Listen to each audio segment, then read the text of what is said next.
73% మున్సిపాలిటీలను కాంగ్రెస్ కైవసం చేసుకుందని మంత్రి పొంగులేటి శ్రీనివాసరెడ్డి అన్నారు.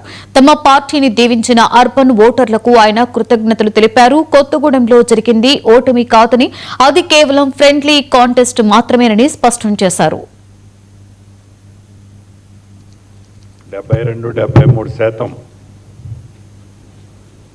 కార్పొరేషన్ని కాంగ్రెస్ పార్టీ కైవసం చేసుకోవటం జరిగింది.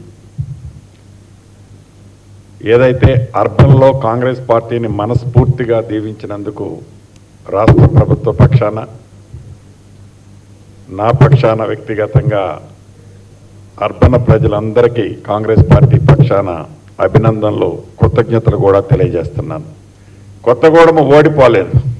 కొత్తగూడెం అనేది అక్కడ ఫ్రెండ్లీ కాంటెస్ట్ చేశాం. ఇద్దరికీ కలిపి సుమారు 45 వచ్చాయి.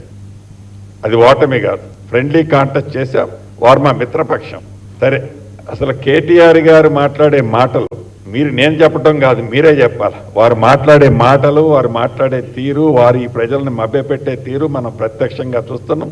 ఇంకా కింద పడ్డా కూడా నేనే పై చెయ్యనే మాట్లాడే ఆ తీరు చూస్తుంటే ఇందాక మీకు చెప్పినట్టు హాస్యాస్పదంగా ఉంది. సో మీరు ప్రధానంగా గమనించాల్సింది, పటాన్ చెరువు XYZ కంటే కూడా ఓవరాల్ స్టేట్లో అర్బన్ ప్రాంతంలో కాంగ్రెస్ పార్టీ ప్రభంజనం ఏదైతే ఉందో చాలా స్పష్టంగా కనిపించింది. ఇప్పటిదాకా బీఆర్ఎస్ పార్టీ అర్బన్లో